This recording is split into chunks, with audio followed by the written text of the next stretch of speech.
Welcome back here to Overtime on WOTM. Some big story came out yesterday and has been talked about a little bit more today as Major League Baseball has now given their blessing to the Oakland A's. Now, there is talk that the Oakland A's could relocate to another place. And, of course, baseball doesn't like to uproot their teams from one place and go to another. It started with the pandemic, or it kind of ended with the pandemic as far as teams coming out of the state of out of the country of Canada. But there's word now that the Oakland A's, if they don't get a new stadium deal in Oakland, it could be on the move. What are your thoughts about, number one, just this team overall? They have a great history there in Oakland, California. And with the A's overall, where they could go and maybe some possible destinations. Well, they moved to Oakland in 1968. You got to remember that this franchise started in Philadelphia in 1901. Right. Then moved to Kansas City in 1955.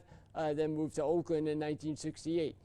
The thing about the A's that really stick out to most people is the success they had in the 70s with the swinging A's, with the mustaches and all the personalities. Charlie Finley, who was a nut job as their owner, really one of the most craziest owners.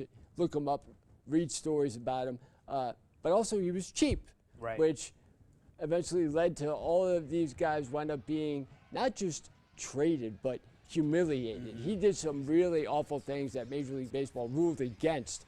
Otherwise, he probably would have done a lot more damaging things. But this ballpark, they added to it back in the mid-'90s. Now, if you remember, the Oakland Raiders played there, and which was a real big home field advantage for them. Back when this was built in the late 60s, this was one of the most modern stadiums of its time.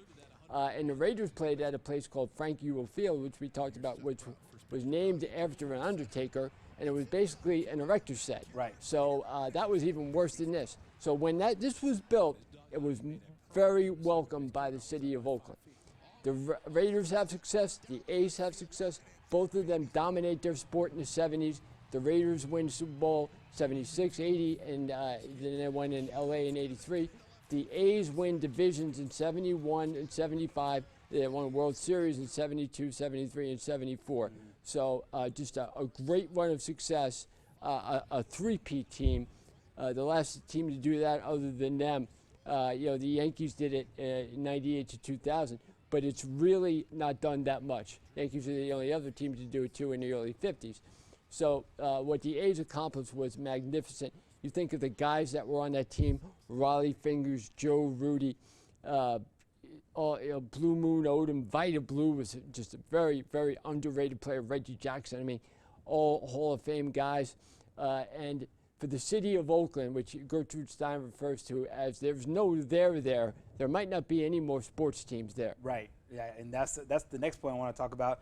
If Oakland does lose the A's, that's now three of their major professional sports franchises now out of the city. Of course, the Oakland Raiders moved to Las Vegas. They're now the Vegas Raiders with a crazy great stadium, a nice atmosphere, and a new budding fan base. The Golden State Warriors, they didn't move far. They just moved across the bay. But after a dominating championship run and a dynasty in Oakland, they move across the bay to San Francisco, where they built them a new arena there at Oracle Arena. And now the A's could also move. One of the talking points is another move to Las Vegas. How damaging is this for the city of Oakland? Like, as you said, that has a pretty rabid fan base, and they love their sports out there. Oh, it's devastating. I mean, just when you think of how what they lost when they lost the Raiders the first time. Right. The Raiders were one of the marquee franchises in the NFL. And again, if you go through the 70s, there's not many more successful decades than the Raiders had in the 70s. Their winning percentages was, you would always see it on all the Oakland Raider highlight videos. What is Al Davis known for? Just win, baby. Right. A commitment to excellence. That was what the Raiders were known for. Every single highlight video had the Raiders' winning percentage compared to the other professional sports teams. Right. The Raiders were known where if they came in and they played, they weren't only going to win, but they were going to win their way. If you know Al Davis, he modeled it after the Yankees and the Brooklyn Dodgers, put together both of what those teams did really well. And in interviews, he said, we didn't want what the offense was going to give us.